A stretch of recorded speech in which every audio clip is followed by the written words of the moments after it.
In this video, we are going to discuss electric potential at any point due to point charge.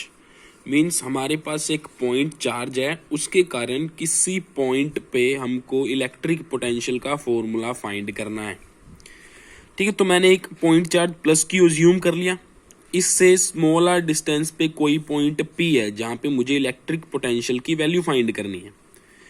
तो देखो, electric potential का एक formula हमने पहले find कर रखा है, तो वो फॉर्मूला मैंने यहाँ पे पुट कर दिया। वो फॉर्मूला क्या था? V equals to with negative sign integration E dot D R with the limits infinite to R. ये हमने पहले फाइंड कर लिया। अगर आपने ये वीडियो नहीं देखी है तो जाओ पहले वो वीडियो देखो, तब भी ये समझ आएगा।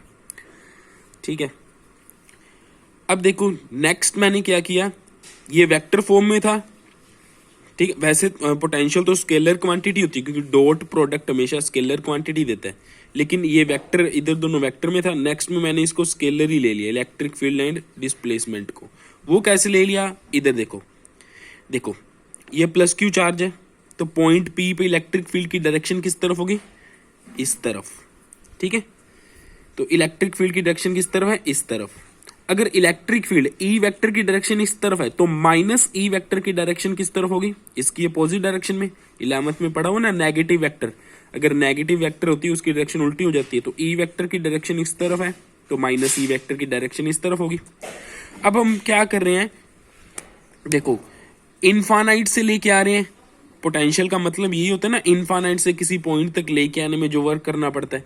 तो हम चार्ज को इस तरफ लेके आ रहे हैं, तो डिस्प्लेसमेंट भी किस तरफ है? इस तरफ। डी आर वेक्टर भी किस तरफ है? इस तरफ। माइनस ई वेक्टर की डायरेक्शन इस तरफ है, डी आर वेक्टर की डायरेक्शन भी इस तरफ है, डी आर वेक्टर की डायरेक्शन भी इस तरफ है। ठीक है, तो अगर E vector dot minus E vector dot D are vector, इसको अगर आप ओपन करोगे तो क्या आएगा? देखो दोनों के बीच में हमको एंगल देखना होता है। दोनों के बीच एंगल 0 है क्योंकि माइनस ई वेक्टर भी इस तरफ है, डी आर वेक्टर भी इस तरफ है। तो हम क्या लिखेंगे? माइनस ई डी आर कोस 0, जिसको मैं क्या लिख सकता हूँ आगे? माइनस ई डी आर, क्योंकि कोस 0 की वैल्यू 1 होती है। ठीक है, तो E vector minus E vector dot D are vector को मैं माइनस ई डी आर भी लिख सकता हूँ। तो यही मैंने किया, minus E vector dot D are vector को माइनस ई डी आर सीधा मैंने पुट कर दिया। समझ आ गया? इसके बाद तो बहुत सिंपल है। अब क्या करना है, आपको पता है कि ये जो पॉइंट चार्ज है इसके कारण यहाँ पे इलेक्ट्रिक फील्ड क्या होगा? K Q by R square, first chapter में पढ़ा हुआ है। बस वो वाला फॉर्मूला यहाँ पे पुट कर देना है। तो ई की वैल्यू मैंने यहाँ पे पुट कर दी, के क्यू बाई आर स्क्वायर ये पुट कर दी। जो कॉन्स्टेंट है उनको इंटीग्रेशन से बाहर कर दिया। अब अंदर क्या रह गया? 1 upon R square. 1 upon R square को मैं आर माइनस 2 लिख सकता हूँ। ठीक है, अब इसका इंटीग्रेशन करना है। देखो इंटीग्रेशन का इसका फॉर्मूला क्या होता है, याद करो, x raise to power n। इसका इंटीग्रेशन होता था x n+1 अपॉन n+1। तो यही फॉर्मूला मैंने यहाँ पे अप्लाई किया। अब इसका इंटीग्रेशन करेंगे तो r रेज टू पावर -2 है, तो मैंने क्या कर दिया? r -2+1 अपॉन -2+, मतलब पावर में 1 ऐड हो जाता है और वही फिर जो पावर होती है वो डिवाइड में आ जाती है। यही इंटीग्रेशन का फॉर्मूला था, तो मैंने वो यहाँ पे अप्लाई कर दिया। तो इंटीग्रेशन सॉल्व करके मेरे पास ये आ गया। अपर लिमिट लोअर लिमिट अब पुट करने की बारी है। तो पहले इसको थोड़ा सा सिंप्लीफाई कर लिया मैंने। माइनस के क्यू ये बन गया आर रेज़ टू पावर -1 और डिवाइड में बनेगा -1। इसको मैं बाहर ले आया तो ये बन गया माइनस के क्यू बाई -1 और ब्रैकेट में रह गया R raise to power -1 infinite to R. इसके बाद upper limit minus lower limit करना होता है। आर रेज़ टू पावर -1 का मतलब 1 अपॉन आर। इसके बाद अपर लिमिट रखी तो आर की जगह पे आर ही आएगा, माइनस फिर लोअर लिमिट रखी तो ये आ गया 1 अपॉन इनफाइनाइट। ठीक है, और बाहर एज इट इज चल रहा है, ये माइनस माइनस कैंसिल हो गया तो के क्यू बन गया। इसके बाद 1 upon R minus 1 upon infinite. इसका क्या मतलब हुआ? जब किसी चीज को इनफाइनाइट से डिवाइड कर देते हैं, मतलब बहुत बड़ी कोई चीज है, बहुत बड़ी कोई नंबर है, उससे मैं डिवाइड कर रहा हूं, तो इसकी वैल्यू क्या आएगी? Negligible, approximate 0। तो 0 को किसी से माइनस करेंगे तो कोई फर्क पड़ेगा? नहीं पड़ेगा। तो ये हमारा फाइनल रिजल्ट आ गया, V इक्वल्स टू के क्यू बाई आर। ये है एक्सप्रेशन किसके कारण? पॉइंट चार्ज के कारण, के क्यू बाई आर। तो आपको याद रखना है इलेक्ट्रिक फील्ड का फॉर्मूला क्या था पॉइंट चार्ज के कारण? के क्यू बाई आर स्क्वायर। वो वेक्टर क्वांटिटी थी। और पोटेंशियल का फॉर्मूला क्या हुआ, के क्यू बाई आर, स्क्वायर नहीं इसमें सिर्फ आर है, और ये स्केलर क्वांटिटी है। अगर इलेक्ट्रिक फील्ड रिजल्टेंट फाइंड करना होता है तो वेक्टर फॉर्मूला यूज करते हैं। अगर रिजल्टेंट पोटेंशियल फाइंड करना है तो इसमें नॉर्मल जो मैथमेटिक्स वाला सम होता है, जो वही वाला सम यहाँ पे होगी, क्योंकि ये स्केलर क्वांटिटी है तो वेक्टर रूल से ऐड नहीं करेंगे इसको, जनरली जैसे अपने ऐड करते हैं, जैसे 3 + 4 = 7 वैसे ऐड करेंगे। इसके बाद V एंड R के बीच ग्राफ बनाया है, क्योंकि V is inversely proportional to R, तो ग्राफ कैसे बनेगा, ऐसे घटता हुआ ही बनेगा, क्योंकि जैसे जैसे R बढ़ेगी V की वैल्यू कम होगी, तो ग्राफ ऐसे बन गया। ठीक है, ये तो सिंपल था। इसके बाद 2 पॉइंट नोट करो। अगर तो चार्ज पॉजिटिव है तो उसका पोटेंशियल क्या आया, पॉजिटिव, कितना आया, KQ/R। सपोज अगर चार्ज नेगेटिव होता तो हमारा एक्सप्रेशन क्या आता, Q की जगह पे -Q आ जाता, तो K -Q/R सॉल्व करते तो ये बन जाता -KQ/R। इसका मतलब पॉजिटिव चार्ज का पोटेंशियल पॉजिटिव होगा, नेगेटिव चार्ज का पोटेंशियल नेगेटिव होगा। और ये तो अपने कॉमन सेंस से भी बता सकते हैं। कैसे बता सकते हैं, क्योंकि हम पोटेंशियल को डिफाइन किया था इनफाइनाइट से लेके आना चार्ज को, यूनिट पॉजिटिव चार्ज को। अगर यहाँ पे पॉजिटिव चार्ज पड़ा है तो वो तो यूनिट पॉजिटिव चार्ज को रिपेल करेगा ना, तो हमको फिर वर्क करना पड़ेगा, तो इसका मतलब पोटेंशियल पॉजिटिव आएगा।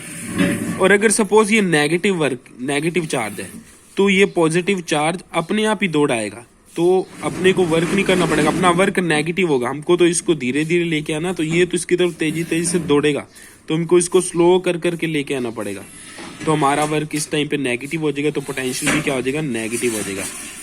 ठीक है, तो पॉजिटिव चार्ज का पोटेंशियल पॉजिटिव, नेगेटिव चार्ज का पोटेंशियल नेगेटिव। इसके बाद 2 न्यूमेरिकल करते हैं। फर्स्ट न्यूमेरिकल, 2 पॉइंट चार्जेस पड़े हैं, Q1 चार्ज 4 माइक्रोकूलम और दूसरा पड़ा है Q2, वो भी 4 माइक्रोकूलम। इन दोनों के बीच एक पॉइंट P है। पॉइंट P की दोनों चार्जेस से डिस्टेंस 1 मीटर है। हमको फाइंड करना है पॉइंट P पे पोटेंशियल क्या होगा। तो मैंने बोला था पोटेंशियल स्केलर क्वांटिटी है, तो इसका नॉर्मल एडिशन ये फॉलो करता है। तो क्या करो, यहाँ पे इस चार्ज के कारण पोटेंशियल फाइंड कर लो, इस चार्ज के कारण पोटेंशियल फाइंड कर लो, फिर इसका क्या कर दो, अलजेब्रिक सम कर दो, नॉर्मल समेशन कर दो। तो वही मैंने किया, V = V1 + V2। इसके कारण पोटेंशियल होगा KQ1/R, इसके कारण होगा KQ2/R। ठीक है, KQ/R1, Q2/R2। इसके बाद Q1 की वैल्यू गिवन है, रख देंगे। R1 की वैल्यू 1 मीटर है, रख देंगे।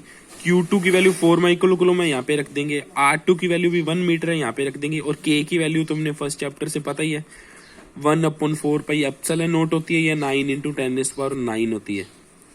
ठीक है, तो ये वैल्यू K की यहाँ पे पुट कर दी, सॉल्व किया, तो मेरे पास आ गया इलेक्ट्रिक पोटेंशियल = 72 × 10⁻³ वोल्ट्स। तो पॉइंट P पे ये पोटेंशियल आ गया। ये तो सिंपल था। अब नेक्स्ट थोड़ा सा इंपॉर्टेंट न्यूमेरिकल है। जैसे देखो, ये हमारे पास एक इलेक्ट्रिक डाइपोल गिवन है, +4 माइक्रोकूलम, -4 माइक्रोकूलम और 2 मीटर की डिस्टेंस पे चार्जेस पड़े हैं। हमको क्या फाइंड करना है, इसका जो सेंटर है इलेक्ट्रिक डाइपोल का, वहां पे electric potential and electric field दोनों फाइंड करने हैं। जो हमारा डाइपोल है उसके सेंटर पे electric field and electric potential दोनों फाइंड करने हैं। तो इसको थोड़ा आराम से करते हैं। तो कैसे फाइंड करेंगे, ये पड़ा +Q चार्ज, ये पड़ा -Q चार्ज, और ये इसका सेंटर। पहले इलेक्ट्रिक फील्ड फाइंड करते हैं। देखो, इस पॉइंट पे इलेक्ट्रिक फील्ड फाइंड करना है, तो +Q चार्ज के कारण इस पे इलेक्ट्रिक फील्ड की डायरेक्शन किस तरफ होगी, क्योंकि पॉजिटिव चार्ज से हमेशा क्या होती है, इलेक्ट्रिक फील्ड की डायरेक्शन दूर होती है। क्योंकि कैसे हम फाइंड करेंगे, अगर सपोज मैं यहाँ पे टेस्ट चार्ज देखूँ, पॉजिटिव चार्ज, तो पॉजिटिव चार्ज इस पॉजिटिव चार्ज से रिपेल होगा, तो वो इस तरफ दौड़ेगा। तो +Q चार्ज के कारण इलेक्ट्रिक फील्ड की डायरेक्शन किस तरफ आई, इस तरफ।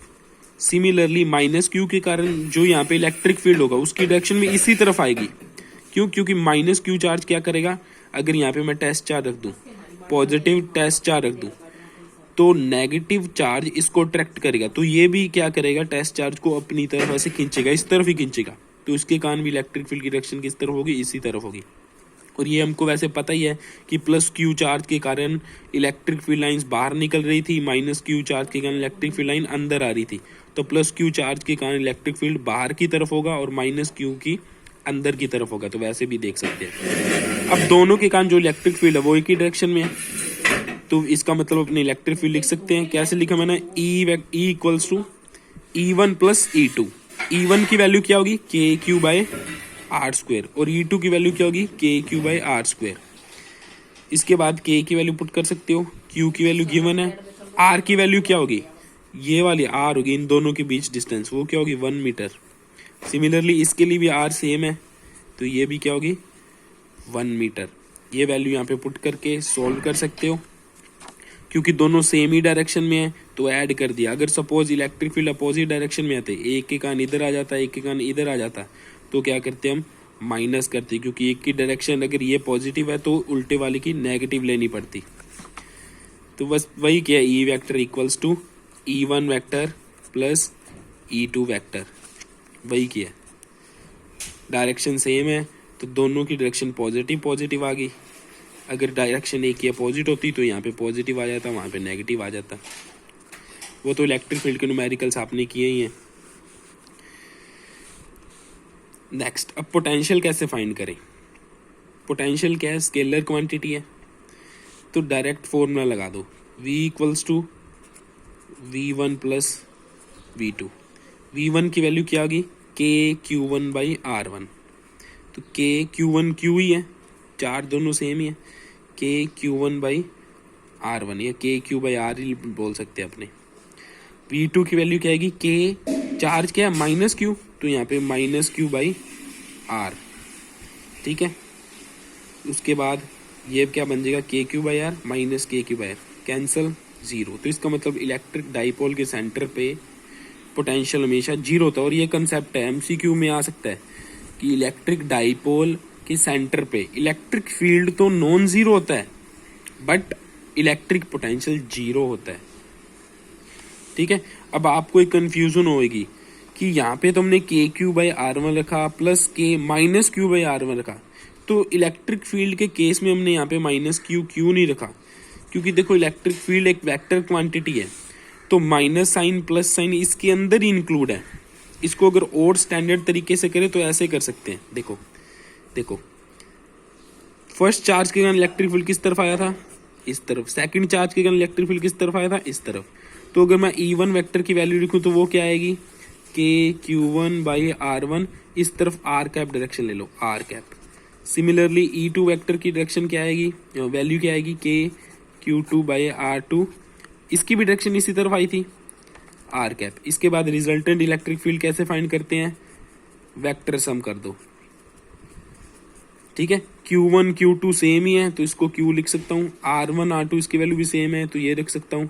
तो ये क्या बन जाएगी, सेम ही डायरेक्शन में है, दोनों को ऐड करेंगे तो ये बन जाएगा 2KQ by R cap. R cap तो डायरेक्शन बता रही है, ये मैग्नीट्यूड बताएगा, सॉरी स्क्वायर स्क्वायर होता है तो स्क्वायर। के की वैल्यू है, क्यू की वैल्यू है, आर की वैल्यू है, पुट करोगे electric field at the centre of dipole आ जाएगा। ओके, कोई डाउट हो तो पूछ लेना। Have a nice day, keep learning, thank you.